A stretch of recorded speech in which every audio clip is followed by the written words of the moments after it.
செய்திகளை விரிவாக பார்ப்பதற்கு முன்னதாக தலைப்புச் செய்திகளை பார்க்கலாம்.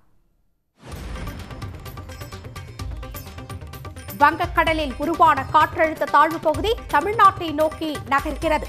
நாளை சென்னை, காஞ்சிபுரம் உள்ளிட்ட 7 மாவட்டங்களில் மிக கனமழை பெய்ய வாய்ப்பு.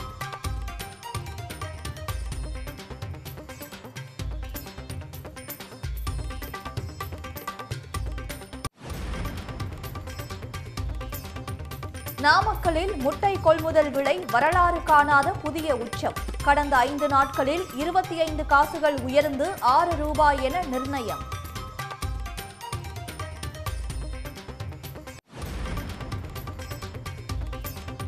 மண்டல பூஜைக்காக சபரிமலை ஐயப்பன் கோயில் நடை திறப்பு. பக்தர்கள் பம்பை நதியில் குளிக்க கட்டுப்பாடுகள் விதிப்பு.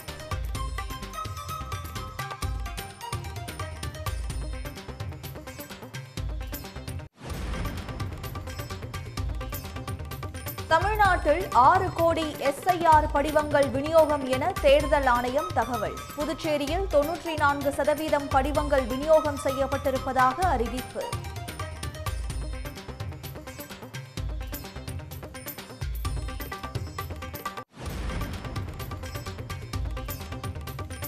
தாவேகாவுடன் காங்கிரஸ் பேச்சுவார்த்தை எதுவும் நடத்தவில்லை என செல்வ பெருந்தகை மறுப்பு.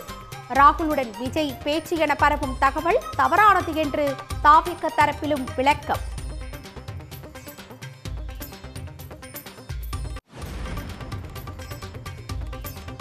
பீகார் தேர்தலில் உலக வங்கி நிதி 21,000 கோடி செலவழிக்கப்பட்டதாக புகார். நிதிஷ்குமார் தலைமையில் 20ஆம் தேதிக்குள் பதவியேற்பு விழா நடத்த ஏற்பாடுகள்.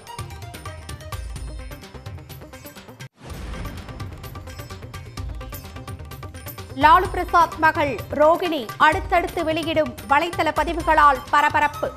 தந்தைக்கு சிறுநீரக தானம் கொடுத்தது பற்றிய குற்றச்சாட்டால் குமுறல்.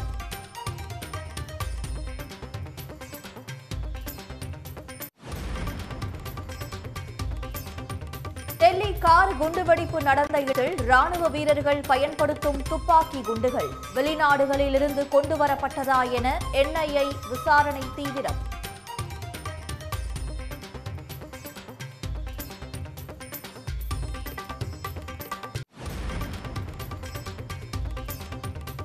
SIRக்கு எதிர்ப்பு தெரிவித்து சாத்தூரில் கருப்பு கொடி கட்டி பொதுமக்கள் போராட்டம். படிவங்களை தேர்தல் ஆணையம் திரும்பப் பெற வேண்டும் என வலியுறுத்தல்.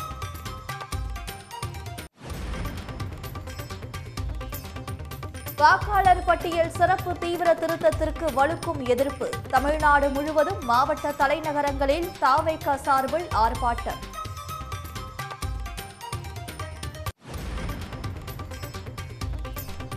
கேரளாவில் SIR பணியில் ஈடுபட்டு வந்த வாக்குச்சாவடி நிலை அலுவலர் தற்கொலை.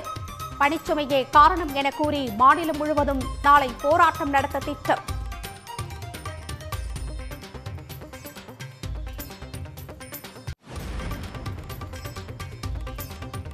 கூட்டணிக்கு யாரையும் அழைக்க வேண்டிய அவசியம் இல்லை. சிறிய கட்சியாக இருந்தாலும் வந்தால் வரவேற்போம் என நயினார் நாகேந்திரன் பேட்டி.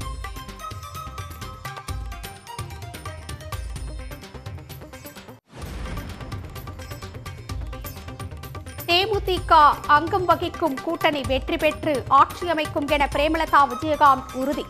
மக்கள் விரும்பும் கூட்டணியை தேமுதிக அமைக்கும் என்றும் திட்டவட்டம்.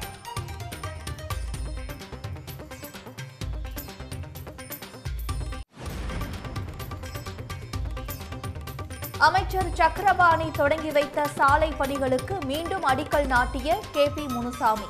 திமுக சார்பில் வைக்கப்பட்ட விமர்சன பேனரால் பரபரப்பு.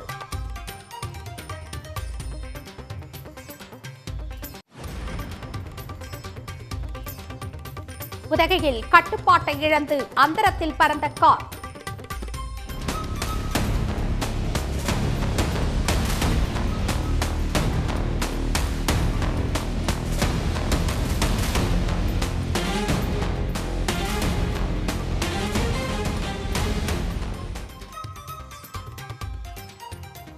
தலைகீழாக கவிழ்ந்த காரில் இருந்து உரிமையாளர் மீட்பு.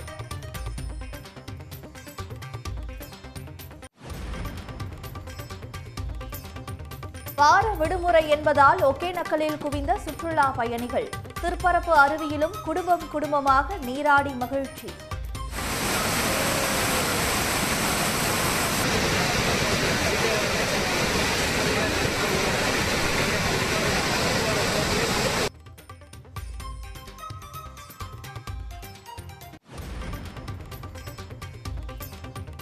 இந்தியாவுக்கு எதிரான முதல் டெஸ்ட் கிரிக்கெட் போட்டியில் தென்னாப்பிரிக்கா வெற்றி.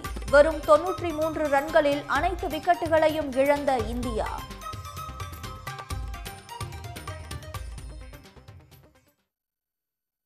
சென்னை, காஞ்சிபுரம் உள்ளிட்ட 7 மாவட்டங்களுக்கு நாளை மிக கனமழை பெய்வதற்கான ஆரஞ்ச் எச்சரிக்கையை சென்னை வானிலை ஆய்வு மையம் விடுத்துள்ளது. தமிழ்நாடு முழுவதும் கடந்த 20 நாட்களுக்கும் மேலாக அவ்வப்போது மட்டுமே பெய்து வந்த வடகிழக்கு பருவமழை மீண்டும் தீவிரமடைய தொடங்கியுள்ளது.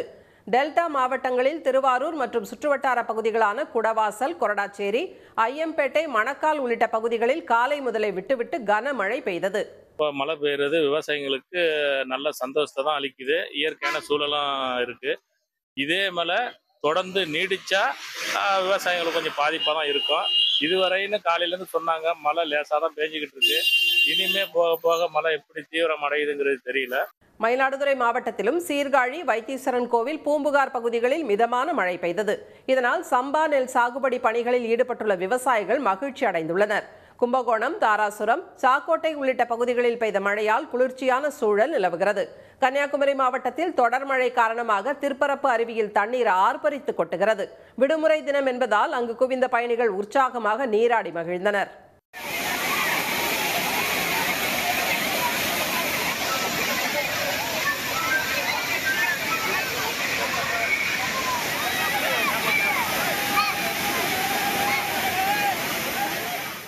வேதாரண்யம் சுற்றுவட்டார பகுதிகளில் விட்டுவிட்டு கனமழை பெய்தது. புதுச்சேரி, காரைக்கால் பகுதிகளில் காலை முதலே பரவலாக மழை பெய்தது. இதனிடையே இலங்கைக்கு தென்மேற்கே வங்கக்கடலில் குறைந்த காற்றழுத்த தாழ்வு பகுதி உருவாகியுள்ளதாகவும் இது அடுத்த 24 மணி நேரத்தில் மேற்கு வடமேற்கு திசையை நோக்கி நகர வாய்ப்புள்ளதாக வானிலை ஆய்வு மையம் கூறியுள்ளது. இதனால் தமிழ்நாட்டில் இன்றும் நாளையும் கனமழை பெய்யும் என்று அறிவிக்கப்பட்டுள்ளது. சென்னை, திருவள்ளூர், காஞ்சிபுரம், செங்கல்பட்டு, மயிலாடுதுறை, திருவாரூர், நாகை மற்றும் புதுச்சேரியில் நாளை மிக கனமழைக்கான ஆரஞ்சு எச்சரிக்கை விடுக்கப்பட்டுள்ளது. திருவாரூர் மாவட்டத்திற்கு நாளை கனமழை எச்சரிக்கை விடுக்கப்பட்டுள்ளது. கனமழை எச்சரிக்கையால் காரைக்கால் மாவட்டத்தில் உள்ள விசைப்படகு மற்றும் நாட்டுப்படகு மீனவர்கள் மறு உத்தரவு வரும் வரை கடலுக்கு மீன்பிடிக்க செல்ல வேண்டாம் என அறிவுறுத்தப்பட்டுள்ளனர். நாமக்கல் மண்டல கோழிப்பண்ணை வரலாற்றில் முதன்முறையாக ஒரு முட்டை 6 ரூபாயாக விலை நிர்ணயம் செய்யப்பட்டுள்ளது. நாமக்கல் மண்டலத்தில் உள்ள நூற்றுக்கணக்கான கோழிப்பண்ணைகளில் நாள்தோறும் 6 கோடி முட்டைகள் உற்பத்தி செய்யப்படுகின்றன. இவை தமிழக அரசின் சத்துணவு திட்டத்திற்கு விநியோகம் செய்யப்படுவதுடன் வெளி மாநிலங்கள், வெளிநாடுகளுக்கும் ஏற்றுமதி செய்யப்படுகிறது. இங்குள்ள கோழி பண்ணையாளர்கள் NECC எனப்படும் தேசிய முட்டை ஒருங்கிணைப்பு குழு நிர்ணயிக்கப்படும் விலையை ஏற்று வருகின்றனர். இந்நிலையில் 55 ஆண்டு கால தமிழக கோழிப்பண்ணை வரலாற்றில் இல்லாததாக கடந்த 5 நாட்களில் 25 காசுகள் விலை உயர்ந்து ஒரு முட்டை 6 ரூபாயாக விலை நிர்ணயம் செய்யப்பட்டுள்ளது. இதனால் கோழி பண்ணையாளர்கள் மகிழ்ச்சியடைந்துள்ளனர். அதே நேரம் முட்டை சார்ந்த உணவுப் பொருட்கள் விலை உயரும் அபாயம் ஏற்பட்டுள்ளது. தீவனங்கள் விலை உயர்வு, குளிர்காலம் உள்ளிட்டவையே விலை உயர்விற்கு காரணம் என்று பண்ணையாளர்கள் தெரிவிக்கின்றனர். உலக வங்கி வழங்கிய 21,000 கோடி ரூபாயை பீகார் தேர்தலில் முறைகேடாக செலவழித்து பாஜக கூட்டணி வாக்குகளை பெற்றிருப்பதாக தேர்தல் வியூக வகுப்பாளரும் ஜன்சுராஜ் கட்சியின் தலைவருமான பிரசாந்த் கிஷோர் குற்றம் சாட்டியிருப்பது பரபரப்பை ஏற்படுத்தியுள்ளது. 243 சட்டமன்ற தொகுதிகளை கொண்ட பீகாரில் தேசிய ஜனநாயக கூட்டணி 202 இடங்களில் வெற்றி பெற்றது. இதையடுத்து மீண்டும் முதலமைச்சர் திரு நிதிஷ்குமார் தலைமையில் ஆட்சி அமைக்க உள்ளதாகவும் புதிய அமைச்சரவை வரும் 19ஆம் தேதி அல்லது 20ஆம் தேதி பதவியேற்க உள்ளதாகவும் தகவல்கள் வெளியாகியுள்ளன. தேசிய ஜனநாயக கூட்டணியில் 6 MLAக்களுக்கு ஓர் அமைச்சர் பதவி என்ற விகிதத்தில் பாஜகவில் 15 அல்லது 16 பேருக்கு வாய்ப்பு அளிக்கப்படும் என்று கூறப்படுகிறது. ஐக்கிய ஜனதா தளம் சார்பில் 14 பேரும், திரு சிராக் பாஸ்வான் கட்சியிலிருந்து 3 பேரும் அமைச்சர்களாக பதவியேற்பார்கள் என தகவல் வெளியாகியுள்ளது. இந்நிலையில் உலக வங்கியின் 14,000 கோடி ரூபாய் நிதியை தேர்தலுக்காக திரு நிதிஷ்குமார் தவறாக பயன்படுத்தியதாகவும் வாக்குகளை பெறுவதற்காக தேர்தலுக்கு முன்பே 1.25 கோடி பெண்களுக்கு தொழில் முனைவோர் திட்டத்தின் கீழ் அவை விநியோகிக்கப்பட்டதாகவும் திரு பிரசாந்த் கிஷோர் கூறியுள்ளார். தேர்தல் தேதி அறிவித்த பின்னரும் 7000 கோடி ரூபாயை பெண் வாக்காளர்களுக்கு முறைகேடாக வங்கிக் கணக்கில் செலுத்தியுள்ளதாக அவர் தெரிவித்துள்ளார். தேர்தல் நடத்தை விதிகள் அமலுக்கு வந்த பின்பு கடந்த அக்டோபர் மாதம் 10 லட்சம் பெண்களின் வங்கிக் கணக்கில் தலா 10,000 ரூபாய் செலுத்தப்பட்டது. இதற்கு காங்கிரஸ், ஆர்ஜேடி உள்ளிட்ட கட்சிகள் எதிர்ப்பு தெரிவித்திருந்தது குறிப்பிடத்தக்கது. இதனிடையே பீகார் சட்டமன்ற தேர்தலில் ஏற்பட்ட தோல்வி குறித்து பரிசீலிப்பதற்காக ராஷ்டிரிய ஜனதா தளம் கட்சியின் உயர்மட்ட ஆலோசனைக் கூட்டம் பாட்னாவில் நாளை நடைபெறுகிறது. இந்த கூட்டத்தில் தேர்தலில் போட்டியிட்ட அனைத்து வேட்பாளர்களும் பங்கேற்க வேண்டும் என திரு தேஜஸ்வி யாதவ் உத்தரவிட்டுள்ளார். தேர்தல் தோல்வி குறித்தும் கட்சி கட்டமைப்புகளில் மேற்கொள்ளப்பட வேண்டிய நடவடிக்கைகள் குறித்தும் இதில் விவாதிக்கப்பட உள்ளதாக தகவல்கள் தெரிவிக்கின்றன.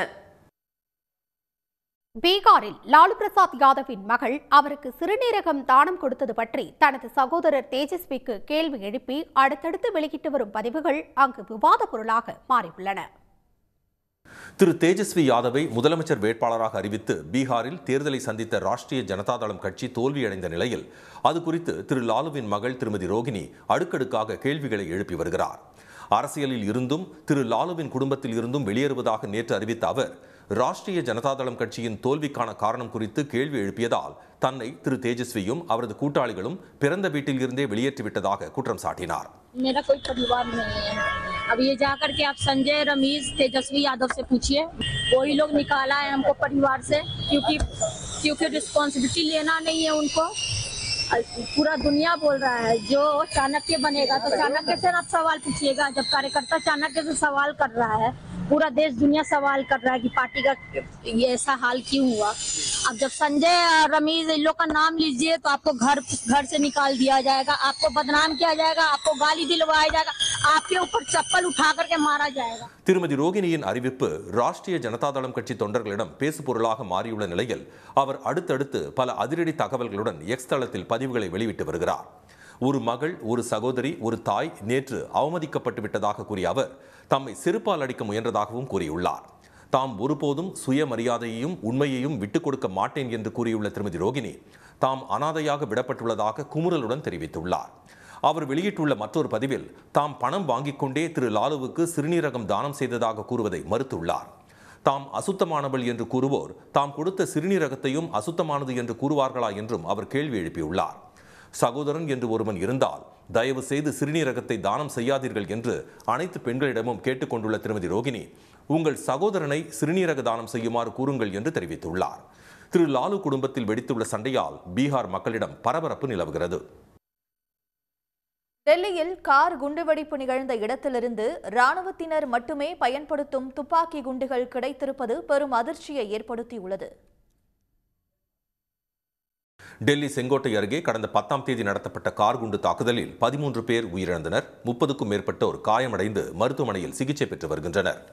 இச்சம்பவம் நாடு முழுவதும் பெரும் அதிர்வலைகளை ஏற்படுத்திய நிலையில் இந்த தாக்குதலில் பாகிஸ்தான் அல்லது வேறு நாடுகளைச் சேர்ந்த தீவிரவாத அமைப்புகளுக்கு தொடர்பு இருக்கலாம் என சந்தேகிக்கப்படுகிறது. இதனிடையே கார் குண்டு வெடித்த இடத்தில் இருந்து 9 மில்லிமீட்டர் அளவுள்ள 3 துப்பாக்கி குண்டுகள் கிடைத்திருப்பது புதிய திருப்பத்தை ஏற்படுத்தியுள்ளது. அவை இராணுவத்தினர் மட்டுமே பயன்படுத்தக்கூடியவை என்பதால் சாதாரண நபர்களுக்கு கிடைக்க வாய்ப்பில்லை என கூறப்படுகிறது. இதையடுத்து டெல்லியில் சம்பவ இடத்தை சுற்றி பணியில் இருந்த அனைத்து பாதுகாப்பு படையினர் மற்றும் போலீசாரின் துப்பாக்கி குண்டுகள் சரிபார்க்கப்பட்டது. அவை அனைத்தும் சரியாக உள்ள நிலையில் தாக்குதலில் ஈடுபட்டவர்கள் வெளிநாடுகளில் இருந்து அவற்றை இந்தியாவுக்குள் கொண்டு வந்திருக்கலாம் என சந்தேகிக்கப்படுகிறது. எனினும் குண்டு வெடித்த இடத்தில் துப்பாக்கிகள் எதுவும் கண்டறியப்படவில்லை. இதனிடையே வெடித்து சிதறிய காரை டாக்டர் உமர் நபிதான் ஓட்டி வந்துள்ளார் என்பது தடயவியல் சோதனை மூலம் உறுதிப்படுத்தப்பட்டுள்ளது. மேலும் தலைநகர் டெல்லியில் இருந்து 50 கிலோமீட்டர் தொலைவில் உள்ள ஹரியானாவின் ஃபரிதாபாத்தில் உள்ள அல் ஃபலா பல்கலைக்கழக வளாகத்தில் இருந்து அவரே காரை ஓட்டி சென்ற காட்சிகளையும் NIA அதிகாரிகள் கைப்பற்றியுள்ளனர். தீவிரவாத செயல்களுக்கோ ஆபத்தான ரசாயனம் அல்லது வெடி மருந்துகளை பதுக்கவோ தங்கள் வளாகத்தில் இடம் அளிக்கப்படவில்லை என்று அந்த பல்கலைக்கழகம் ஏற்கனவே மறுப்பு தெரிவித்திருந்தது.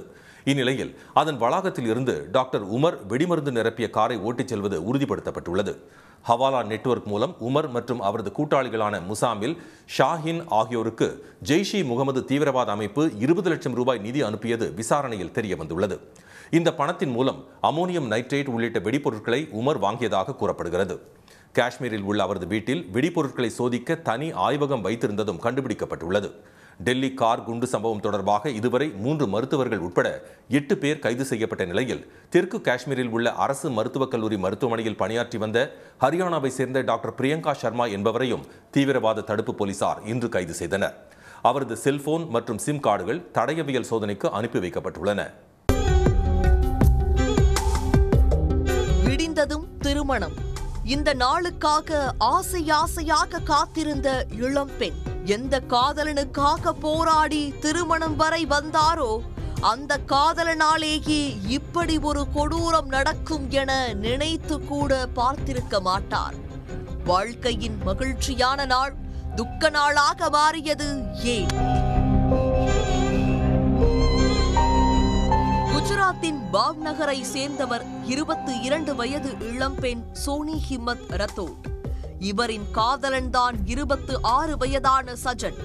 இவர்கள் இருவரும் 1.5 ஆண்டுகளாக காதலித்து வந்துள்ளார்கள். ஆனால் இவர்களின் காதலுக்கு பெற்றோர் சம்மதம் தெரிவிக்கவில்லை. இருந்தும் போராடி தனது பெற்றோர்களிடம் இருவரும் சம்மதம் பெற்றுள்ளார்கள்.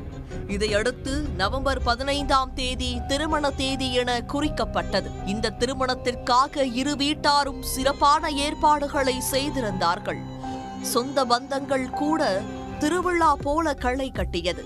இந்த நிலையில்தான் அந்த கொடூரமான சம்பவம் அரங்கேறி ஒட்டுமொத்த குடும்பத்தையே சோகத்தில் மூழ்கடித்தது.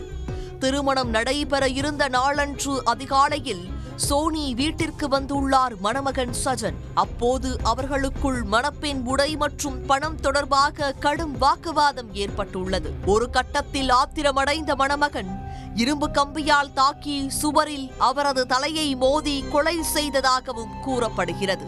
இந்த கூச்சல் சத்தத்தை கேட்டு குடும்பத்தினர் விழித்தெழுந்த நிலையில் சஜன் அங்கிருந்து தப்பியோடினார். இது குறித்து சோனியின் பெற்றோர் கொடுத்த தகவலின் அடிப்படையில் சம்பவ இடத்திற்கு வந்த போலீசார் சோனியின் உடலை மீட்டு பிரேத பரிசோதனைக்காக மருத்துவமனைக்கு அனுப்பி வைத்தார்கள். இது தொடர்பாக வாக்குப்பதிவு செய்துள்ள போலீசார் தலைமறைவாக உள்ள மணமகன் சஜனை தீவிரமாக தேடி வருகின்றனர்.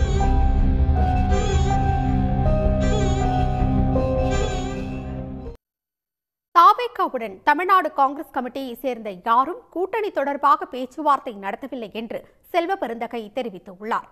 மதுரை விமான நிலையத்தில் பேட்டியளித்த அவர், திமுகவோடும் இந்தியா கூட்டணியோடும் காங்கிரஸ் கட்சி வலிமையாகவும் உறுதியாகவும் உள்ளதாக தெரிவித்தார். நீங்க சொல்லி உங்களை மாதிரி சொல்லி தான் கேள்விப்படுறோம். எங்களுக்கு ஆதாரபூர்வமா எங்களுடைய காங்கிரஸ் தலைமை நீங்க போய் பேச்சுவார்த்தை நடக்குங்க அப்படிலாம் ஒன்றும் சொல்லலை. திமுகவோட இந்தியா கூட்டணியோட ரொம்ப வலிமையாகவும் உறுதியாகவும் நாங்கள் இருக்கோம். எந்த காலத்தில் நாங்கள் யாரும் சொல்லலை. சில பேர் ஸ்பெகுலேட் பண்றாங்க. யார் சொல்லணும் இதை? எங்க தலைவர், நாங்கள் எல்லாம் நெஞ்சமெல்லாம் நிறைந்திருக்கின்ற தலைவர் ராகுல் காந்தி சொல்லணும். எங்களுடைய அகில இந்திய காங்கிரஸ் கமிட்டி தலைவர் மரியாதைக்குரிய மல்லிகார்ஜுன கார்கேஜி சொல்லணும். இல்லைன்னா அவர்கள் அனுப்பி இருக்கின்ற எங்களுடைய பொறுப்பாளர் திரு கிரீஷ் ஜோடங்கர் சொல்லணும். ரோட்ல போறவங்க எல்லாம் சொல்றாங்கன்ற இதை போய் பத்திரிகையில செய்தியா போடுறீங்களா? இது எந்த விதத்துல சரி? இது காங்கிரஸ் எம்பி ராகுல் காந்தியுடன் தாவேக தலைவர் விஜய் கூட்டணி தொடர்பாக பேசினார் என்ற செய்தி வதந்தி என்று தாவேக இணை பொதுச் செயலாளர் CTR நிர்மல்குமார் விளக்கமளித்திருக்கிறார். சிறப்பு தீவிர வாக்காளர் பட்டியல் திருத்த பணிக்கு எதிராக மதுரையில் நடைபெற்ற போராட்டத்தின் போது பேட்டியளித்த நிர்மல்குமார் இதனை தெரிவித்தார். நிறைய ரூமர்களுக்கு நிறைய இதுக்கு பதில் சொல்ல முடியாது. அந்த மாதிரி எதனா அறிவிப்புகள் இருந்தால் கண்டிப்பாக பொது வழியில் கண்டிப்பாக அறிவிப்புகள் இருக்கும். அந்த மாதிரி ஏதாவது ரூமர்களுக்கு பதில் சொல்ல வேணாம். இல்லை இது எல்லாமே ரூமர் தான். நிறைய நீங்கள் 1 மாதமோ 2 மாதமோ நிறைய இது மாதிரி பேச்சுக்கள் நிறைய அங்கே பேசிட்டாங்க, இங்கே பேசிட்டாங்க, டெல்லியிலேருந்து பேசிட்டாங்க. அந்த மாதிரி எதுவும் நடக்கவில்லை. இது ஏற்கனவே இல்லை. இதுக்கான ஏதாவது அறிவிப்புகள் பொதுவில் கொடுக்கணுமா இருந்தால் பொது வழியில் கண்டிப்பாக கொடுப்போம். மற்றபடி இந்த நிறைய ரூமர்களுக்கெல்லாம் நம்ம எடுத்து பதில் சொல்லிட்டு இருக்க வேண்டிய அவசியம் இல்லை. தங்கள் கூட்டணிக்கு யாரையும் கூப்பிட மாட்டோம் என்றும், சிறிய கட்சியாக இருந்தாலும் வந்தால் வரவேற்போம் என்றும் பாஜக மாநில தலைவர் நயினார் நாகேந்திரன் தெரிவித்துள்ளார். தூத்துக்குடி மாவட்டம் கோவில்பட்டியில் செய்தியாளர்களிடம் பேசிய அவர், வெற்றி பெற்றால் ஒரு பைசாவுக்கு கூட மதிப்பு வந்துவிடும் என்றார். அதிமுகவும் பிஜேபி கூட்டணி வச்சு போறாங்க. எந்த கட்சியுமே கூட்டணிக்கு வரலையா? அதிமுகவும் எதுக்கு வரணும்? நாங்கள் தேவைப்பட்ட அவங்களுக்கு தேவைப்பட்ட வரணும். நாங்கள் யாரையும் கூப்பிட வேண்டிய அவசியம் 2 பேரும் நாங்கள் ஆட்சி அமைப்போம்லாம் சொல்கிறோம். நாங்கள் ஆட்சி அமைப்போம். நீ அதான் யோசிச்சு கேட்குறீங்க. அப்போலே மறந்துட்டீங்க, இப்போ யோசிச்சு கேட்குறீங்க. மற்ற ரெண்டு கட்சியுமே வேற கட்சி கூட்டணி வந்து சேர்க்க மாட்டீங்களா? வந்தால் கண்டிப்பாக சேர்ப்போம். நீங்கள் கூட வந்தால் சேர்ப்போம். நீங்கள் கூட கட்சி ஆரம்பித்து வந்துட்டோம், நாங்கள் சேர்ப்போம். ஆனால் சிறிய கட்சி தானே நிறைய வெற்றி வாய்ப்புகளை வந்து சந்தேகம் இல்லாமல் 50 பைசா ஒன்றுக்கும் 4 அணா இருக்குது தெரியுமா? 4 அணா தெரியுமா? எவ்வளோ 4 அணா எவ்வளோ முயற்சியில் எடுக்க சொல்ல 50 பைசா 4 அணா தெரியுமா? நிறைய பேர் தெரியும். 4 அணா 10 பைசா 5 பைசா 2 பைசா 1 பைசா 3 பைசா. ஆமாம். அந்த ஜெயிச்ச பிறகு அந்த 1 பைசாவுக்கும் வேல்யூ உண்டு. 50 பைசா அதுக்கப்புறம் 50 பைசா தான் வேல்யூ. ஆனால் ஜெயிக்கும்போது 1 பைசாவுக்கும் வேல்யூ, 4 அணாக்கும் வேல்யூ உண்டு. வெற்றி அதுதான் இலக்கு. ஒன்று சேரணும் எல்லாரும்.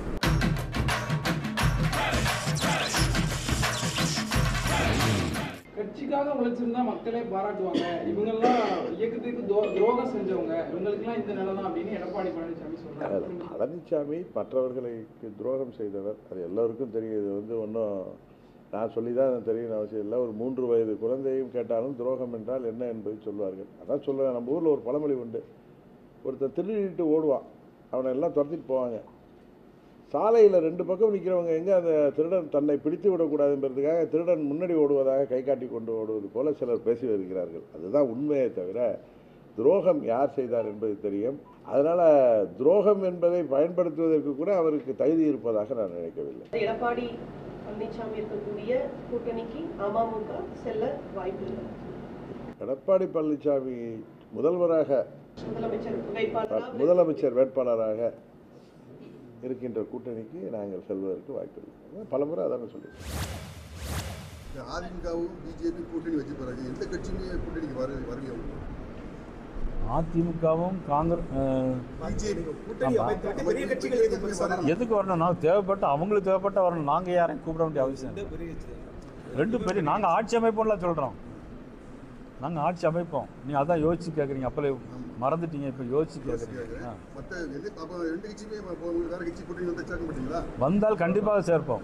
நீங்கள் கூட வந்தால் சேர்ப்போம். நீங்கள் கூட கட்சி ஆரம்பித்து வந்துட்டோம், நாங்கள் சேர்ப்போம். ஆனால் சிறிய கட்சி தானே நிறைய வெற்றி வாய்ப்புகளை வந்து சந்தேகம் இல்லாமல் 50 பைசா ஒன்றுக்கும் 4 அணா இருக்குது தெரியுமா? 4 அணா தெரியுமா? எவ்வளோ 4 அணா எவ்வளோ முயற்சியில் எடுக்க சொல்ல 50 பைசா 4 அணா தெரியுமா? நிறைய பேர் தெரியும். 4 அணா 10 பைசா 5 பைசா 2 பைசா 1 பைசா 3 பைசா. ஆமாம். அந்த ஜெயிச்ச பிறகு அந்த 1 பைசாவுக்கும் வேல்யூ உண்டு. 50 பைசா அதுக்கப்புறம் 50 பைசா தான் வேல்யூ. ஆனால் ஜெயிக்கும்போது 1 பைசாவுக்கும் வேல்யூ, 4 அணாக்கும் வேல்யூ உண்டு. வெற்றி அதுதான் இலக்கு. ஒன்று சேரணும் எல்லாரும். பிஜேபி சாமி கும்பிட்றது எப்படின்னு சொல்லும். உலகத்துக்கு சொல்லிக் கொடுத்தவன் நான். நீ கும்பிடுற சாமியே உனக்கு இரவல் கொடுத்தவன் நான். நீ எனக்கு சாமி கும்பிட்றது சொல்லித்தரப்போறிய. அதனால் தேசப்பற்ற போதிக்கும். இந்த தேசமே என்னது? செக்கிழுத்தவன் தூக்குல தொங்கினவனை விட நீ இந்த தேசப்பற்ற எனக்கு சொல்லித்தரப்போறிய சொல்லுங்கள். அதனால் இவங்களை வச்சுக்கிட்டு என்ன பண்ணுவீங்க? நீங்கள் காவிரி நதிநீருக்கு நிற்பியா, இல்லை கச்சத்தீவு மீட்புக்கு நிற்பியா, இல்லை முல்லை பேரியாற்று உரிமைக்கு நிற்பியா, என் மொழி செத்து போச்சு மீட்க வருவியா? எதுக்கு வருவேன்? என் நிலத்தின் வளத்தை சுரண்ட வருவேன், என் வரியை எடுத்துகிட்டு போக வருவேன், என்னோடய வாக்கை பறிக்க வருவேன். வேறு எதுக்கு வருவேன்? உனக்கு என்ன இருக்குது இந்த நிலத்துலங்க? அதனால் எதுக்காக இந்த கட்சின்னு சொல்லுங்கள். தேசிய கட்சிகள் இருக்கக்கூடாதுன்னு எந்த மாநிலத்துக்கும் தேவையில்லைன்றேன். இருந்து என்ன பண்ணுச்சுன்னு சொல்லுங்கள். தனியார் முதலாளிகளுக்கு தரகு வேலை பார்த்ததை தவிர வேறு அந்த கட்சிகளின் சாதனை ஒன்று சொல்லுங்கள் பார்ப்போம். அரசு பொதுத்துறை அப்படின்னு என்ன இருக்குது? அரசு பொதுத்துறை நிறுவனம் அப்படின்னு என்ன இருக்குது? இந்த விண்ணூர்தி நிலையம் இருக்கா? சரி, விண்ணூர்தி யாருது? யாருது சொல்லுது? கல்வி இருக்கா உனக்கிட்ட? மருத்துவம் இருக்கா? சாலை ஓடுதல் பராமரித்தல், மின் உற்பத்தி விநியோகம், Adani port, Adani farming, Adani airport, Adani மின் உற்பத்தி. அப்போ நீ என்ன பண்ணுவ? கமிஷனை வாங்கிட்டு கையெழுத்து போட்டு புரோக்கர் வேலை வைப்பேன். வேற என்ன வேலை வைப்ப? நீங்கள் தலைவர்களா தரகர்களா? பதில் வச்சிருக்கீங்களா? தமிழக வெற்றி கழகம் அதனுடைய தலைவர் திரு விஜய் அவர்களுக்கு என்னுடைய அறிவுறுத்தல் என்னன்னாங்கன்னா, எனக்கு அரசியலில் எதிர்ப்பது மட்டுமே மக்கள் பார்ப்பதில்லை. இல்லை நான் வந்து அரசியல் கட்சியாக நான் தொடங்கிய காரணத்திலிருந்து பிஜேபி எதிர்ப்பேன் ஃபைன். இன்னைக்கு விஜய் அவர்களுடைய மனநிலையோ தமிழக வெற்றி கழகத்தினுடைய மனநிலை எப்படி ஆயிடுச்சுன்னா, பாரதிய ஜனதா கட்சியை எதிர்ப்பதற்காக ஒன்னொன்னு செய்யறாங்க.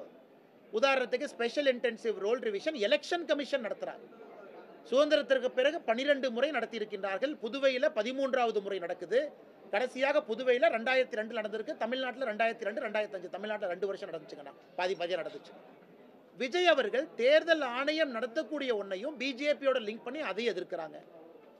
எது செய்தாலும் எதிர்க்கிறாங்க. வெறும் எதிர்ப்பு அரசியலை மட்டும் மக்கள் பார்த்து ஓட்டு போறது இல்லைன்னா ஆரோக்கியமா என்ன சொல்ல போறீங்க, என்ன செய்ய போறீங்க? அதனால் எல்லோரும் யோசித்துக் கொள்ள வேண்டும். நான் கட்சி ஆரம்பிச்சிட்டங்கிறதுக்காக எதிர்த்தா அது சரியா இருக்குமா? ஆரோக்கியமா சொல்லுங்க. தவறு செஞ்சா சொல்லுங்க, நாங்க திருத்திக்கிறோம். தவறே செய்யாதப்ப ஏன் தவறு தவறு தவறுன்னு சும்மா சொல்லிக்கிட்டே இருக்கீங்க? பிரசாந்த் கிஷோர் ஒரு இடத்துல கூட ஜெயிக்கல. அந்த பிரசாந்த் கிஷோரை வச்சு தமிழ்நாட்டில் ஜெயிக்கிறதுக்கு விஜய் பல முயற்சிகள்லாம் எடுக்கிறாரு. அது ஏதாவது சாத்தியமாகுமா தமிழ்நாட்டில்? ஒரு படு முட்டாள்தனமானது. எனக்கு எப்பவுமே வெளிப்படையாக பேசுகிற ஆளு தான். அதாவது சார், மக்களுக்கு களப்பணியில் இறங்கணும் சார். இப்போ அவர் ஒரு பீகார்காரர் பிரசாந்த் கிஷோர். தமிழ்நாட்டில் ஒரு தெருவில் ஒரு 2 ஓட்டு கூட அவரால் வாங்க முடியாது. ஒரு ஊருக்கு 1 ஓட்டு கூட அவரால் வாங்க முடியாது. அதை நான் ஆணித்தரமாக சொல்லுவேன். அது ஒரு அட்டக்கத்தி மாதிரி தான். அது மேலே பறக்கிற பட்டம் மாதிரி தான். எப்போ வேணாலும் அத்துட்டு வந்துடும். அவங்களுடைய கெப்பாசிட்டியே இதை தான் சார். நீங்கள் ஏமாந்து இந்த மக்களுடைய பணத்தை அவங்ககிட்ட கொடுக்காதீங்க. அவங்களுக்கு கொடுக்குற பணத்தை மக்களுக்கு கொடுங்க. ஒரு நல்ல பயிற்சியாளர்கள் வேணும். அதாவது பயிற்சியாளர்கள் வேற, சூதாட்டக்காரர்கள் வேற. பயிற்சி பண்ணி ஒரு குதிரையை அழகாக கொண்டு வர்றது, ஒரு பெரிய கட்டமைப்பை அழகாக கொண்டு வர்றது ஒன்று, அதை வச்சு சூதாடுறது ஒன்று. இப்போ விஜய் நல்ல ஒரு அழகான நல்ல ஒரு பயிற்சி பண்ணி அவங்க அப்பா நாங்கள் எல்லாரும் இருந்து அதை வளர்த்து அழகாக கொண்டு வந்தாங்க. அவர் நல்ல வளர்ச்சியை உருவாக்கணுங்கிற எல்லாருக்கும் தெரியும். அதற்காக கடினமான உழைச்சிருக்கோம், கடினமான போராடி இருக்கோம். இப்போ வேணாங்க நாளைக்கு ஒரு 4 வருஷத்துக்குள்ளே வந்தவங்க அதை பண்ணோம் இதை பண்ணோன்னு சொல்லலாம் சார். பொறுப்பு இல்லாமல் பேசக்கூடாது. அன்னைக்கு கூட ஆதவ அர்ஜுனா ஏதோ பேசலாங்கிறதுக்கு பேசுகிறாரு. தொட்டுப்பார், நீ மோதிப்பார், அப்படிலாம் பேசக்கூடாது சார். ஏன்னா எங்கள் வன்முறை எங்கள் சண்டைக்கே வந்திருக்காங்க. யாரையும் அப்படி பண்ணக்கூடாது சார். ஏன்னா நீ விஜய் தொட்டுப்பார் அத்தனை கல்லூரி மாணவர்களும் வருவாங்க. கல்லூரி மாணவர்கள் வேற வேலை இல்லையா? அதுக்கு நம்ம இப்போ அப்பா அத்தா எல்லாரும் கஷ்டப்பட்டு படிக்க வைக்க அனுப்புகிறோம் அவங்கள காலேஜுக்கு. தவறான வன்முறையை தூண்டுற மாதிரி தப்பான பேச்சுகள் கண்டிப்பாக பேசக்கூடாது சார்.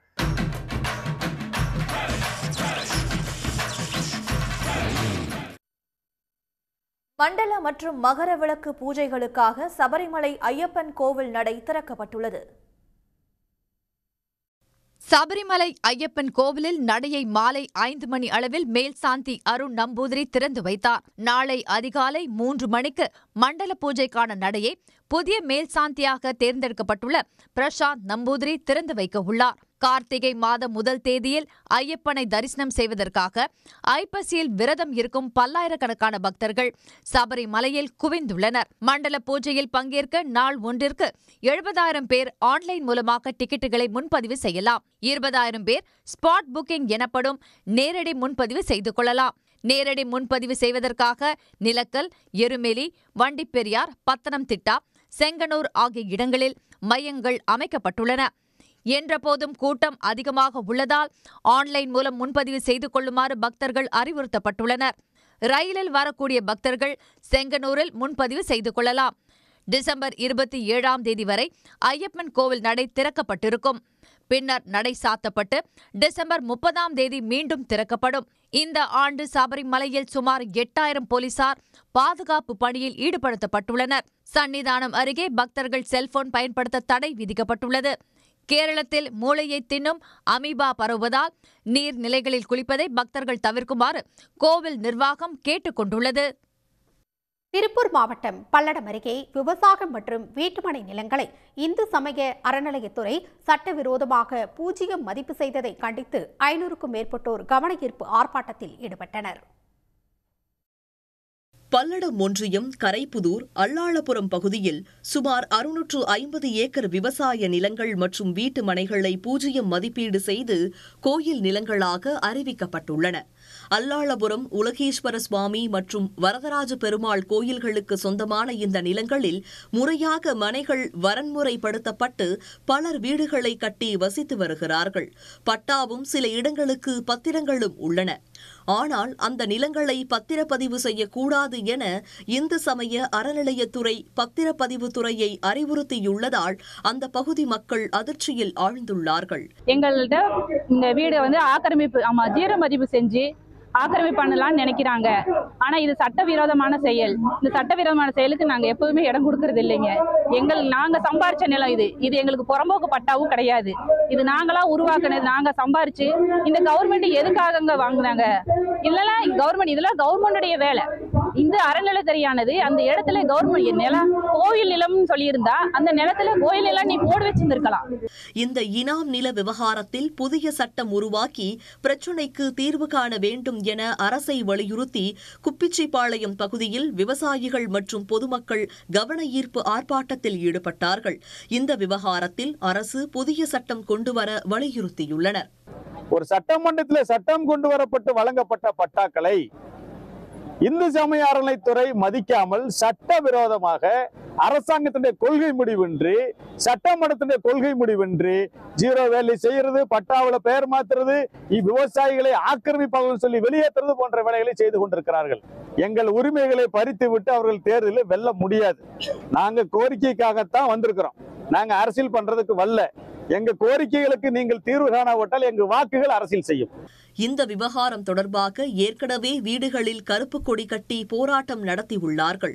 அதிகாரிகளிடம் பலமுறை மனு அளித்தும் எந்தவிதமான பதிலும் இல்லை என்பதும் இவர்களது குமுறலாக இருக்கிறது. பட்டுக்கோட்டையில் 36 ஆண்டுகளாக வீட்டுமனை பட்டா இல்லாமல் வசித்து வந்த கூலி தொழிலாளர்களுக்கு தமிழ்நாடு அரசு இலவச வீட்டுமனை பட்டா வழங்கியுள்ளதால் பயனாளிகள் முதலமைச்சர் மு.க.ஸ்டாலினுக்கு கண்ணீர் மல்க நன்றி தெரிவித்தனர். பட்டுக்கோட்டை நகராட்சியில் உள்ள வளவன்புரம் மண்ணை நகர் பகுதியில் கடந்த 36 ஆண்டுகளாக வீட்டுமனை பட்டா இல்லாமல் 25 குடும்பங்கள் வசித்து வருகின்றன. கடந்த 1989ஆம் ஆண்டு முதல் பட்டா கேட்டு பலமுறை விண்ணப்பித்தவர்களுக்கு ஏமாற்றமே மிஞ்சியது. இந்நிலையில் முதலமைச்சர் ஸ்டாலின் தகுதியுள்ள நபர்களுக்கு இலவச வீட்டுமனை பட்டா வழங்க சிறப்பு வரன்முறைப்படுத்தும் திட்டத்தை அறிமுகப்படுத்தினார்.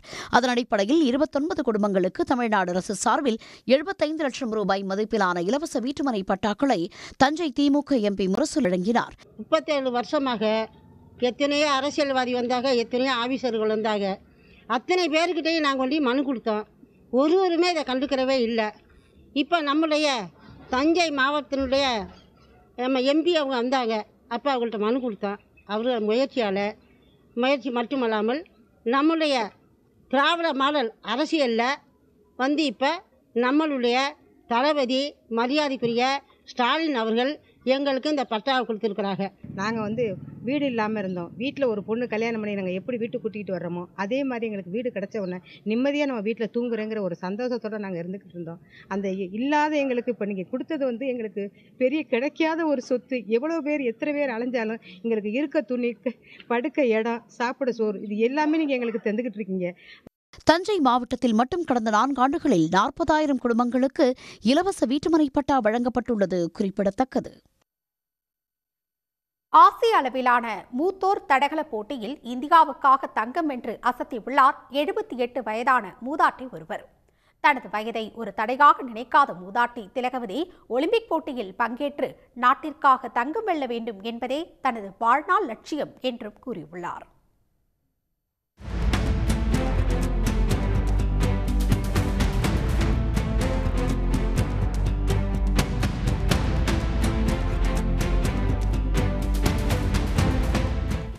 தஞ்சை மாவட்டம் பட்டுக்கோட்டை அடுத்த அணைக்காடு கிராமத்தைச் சேர்ந்தவர் 78 வயதான திலகவதி. சிறுவயதிலிருந்தே விளையாட்டுகளின் மீது ஆர்வம் கொண்டிருந்த திலகவதி பள்ளி பருவத்திலேயே பல போட்டிகளில் பங்கேற்று தனது பதக்க வேட்டையை தொடங்கியுள்ளார். 1966ஆம் ஆண்டு ஒரத்தநாடு அரசு மகளிர் மேல்நிலைப் பள்ளியில் உடற்கல்வி ஆசிரியையாக சேர்ந்த அவர் பணி ஓய்வுக்கு பின்னர் வீட்டிலேயே இருக்காமல் மூத்தோர் பிரிவுகளில் நடந்த தடகள போட்டிகளில் பங்கேற்று தனது திறமைகளை நிரூபித்து வருகிறார். அப்படி கடந்த 3ஆம் தேதி முதல் 9ஆம் தேதி வரை சென்னையில் நடந்த 23வது ஆசிய மூத்தோர் தடகள போட்டியில் இந்தியா சார்பில் தொடர் ஓட்டப்பந்தயத்தில் தங்கமும் நீளம் தாண்டுதலில் வெள்ளியும் வென்று அசத்தியுள்ளார். ஒலிம்பிக்ஸ் போட்டியில் தங்கம் வாங்குவதே லட்சியம் எனவும் திலகவதி தெரிவித்துள்ளார். நான் அடுத்த மாதம் நடக்கும் 20-21 டிசம்பரில் காரைக்குடியில் நடக்கும் போட்டியில் 3 முதலிடத்தை வருவேன் என்று எனக்கு மிகுந்த நம்பிக்கை உள்ளது. என்னுடைய அம்பிஷன் ஒலிம்பிக் அளவில் கலந்து தங்கம் வெல்ல வேண்டும் என்பதுதான். நான் இறப்பதற்குள் எப்படியும் அதை அடைந்து விடுவேன் என்று நம்பிக்கையோடு காத்திருக்கிறேன். சாதிக்க வயது ஒரு தடையில்லை என அடித்து கூறும் திலகவதி இளைஞர்கள் செல்போன் போதைப் பொருட்களுக்கு அடிமையாகாமல் தாங்கள் சார்ந்த துறையில் கவனம் செலுத்தினால் நிச்சயம் சாதிக்க முடியும் என்றும் கூறுகிறார். சன் செய்திகளுக்காக செய்தியாளர் ராஜா அண்ணாமலை. உடனுக்குடன் செய்திகளை தெரிந்து கொள்ள சன் நியூஸ் பெல் ஐகானை கிளிக் பண்ணுங்க.